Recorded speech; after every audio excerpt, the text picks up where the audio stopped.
Hey kids, it's Arp. This is the ArpCast, somewhat live from the foothills of the Great Smoky Mountains in eastern Tennessee.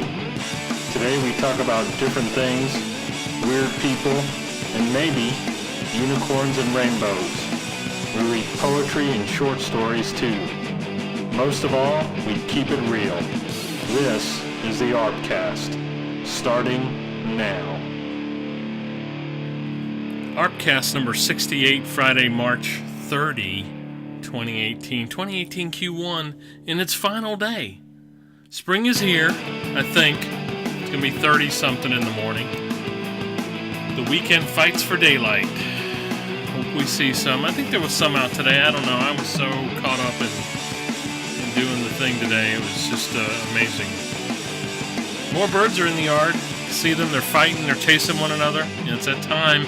That time, kids, it's dating season. The birds and British baking show binge watching. That's right, the Great British Baking Show. That's what I've been watching. I love the accents. I like baked goods. It's a perfect combination, really.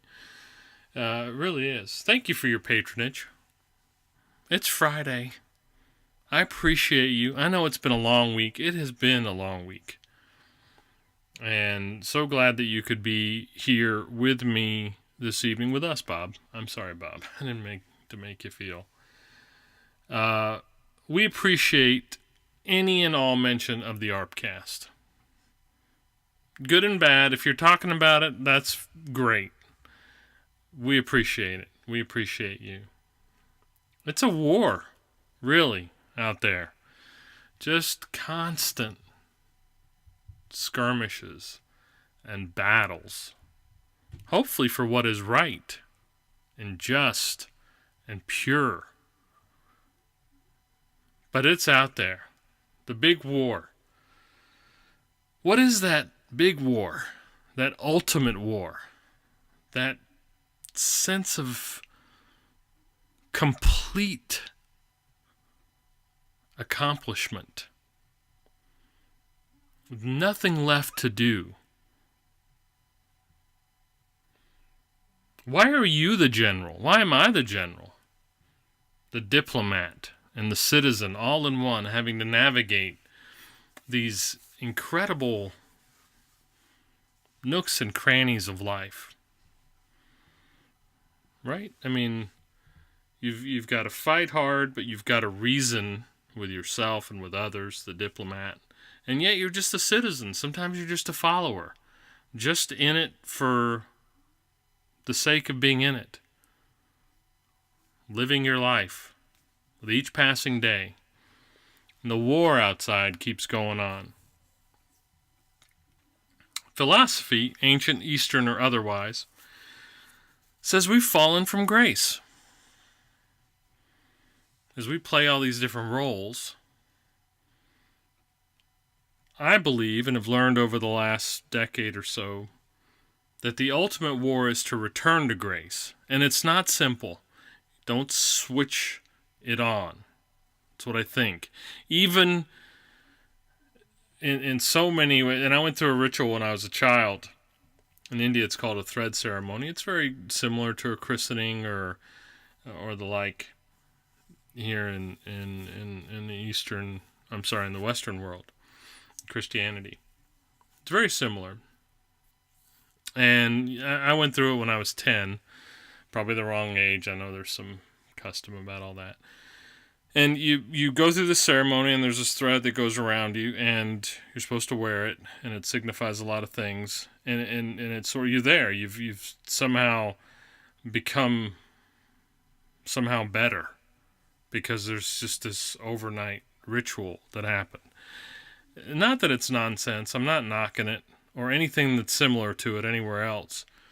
But there's a lot of hard work that comes after that to really, truly return to grace. And it took me about 30 years, maybe a little bit more, 35 years, to realize that.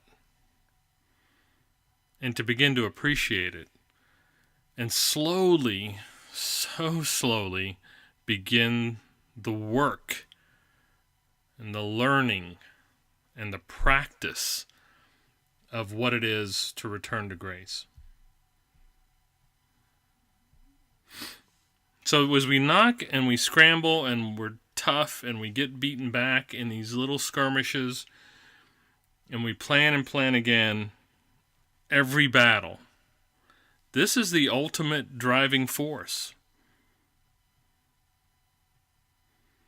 To set aside our petty differences and find the marrow that is indeed common to us all. And that's not just some hipster, liberal, left-wing saying. It's true. I truly believe that. Now, we can get into all the stuff about whether all this is real or not, and we will, I'm sure, one day when I feel up to it. I'm no expert on the topic. But this whole concept of advancing as one army, as we think about trying to help our fellow man while working on ourselves, and the two are interconnected. And sometimes we have to make tough choices in these battles, in these skirmishes, and ultimately in the war.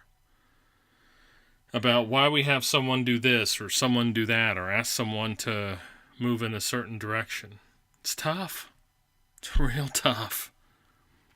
But we do it because that's our obligation. To rise above the cadence of hate, of racism, of classism, or classism, maybe it's classism, and of violence, right? So war, we always equate it with violence, and there's some violence because the change is so very quick. The revolution, the existence of something today, gone tomorrow. It is violent in that sense. But I'm talking about real violence here. The culture and what it has become has made the war that much more difficult. It's a culture of violence. I don't understand it. And I like, I've seen violent movies and all that stuff, but as I've gotten older and I hope wiser, it just turns me off. It's not helping the war effort. The war effort is to get back to grace, peace, quiet, love, admiration, respect. It is our obligation, our duty, is to reach that state of grace. The origin, the ultimate peace. It's our obligation, and we will do whatever we think out here in the external world, outside of our mind and our intellect. That's what we're struggling for. That's the war. And we can't seem to find it because we'll never find it externally. Never. Not from another person, not from another scene, not from a river, not from a lake, from a mountain, snow-covered or otherwise. Not going to happen. I firmly believe that. You're never going to find that happiness, that peace. But without desire for anything, without want for no one, or anyone, I guess I should say, we might. And that's tough. It's hard to conceptualize. But take the weekend. Do it. Next week is Love Week. Have a great weekend. Well, kids, you know who this is. It's ARP, damn it. You have been listening to the ArpCast, a sensational, fact-filled experience meant to change the world. I'm happy you stopped by. Our sponsors, those greedy, wily bastards, thank you too. Make sure to write. This has been the ArpCast. I'm out.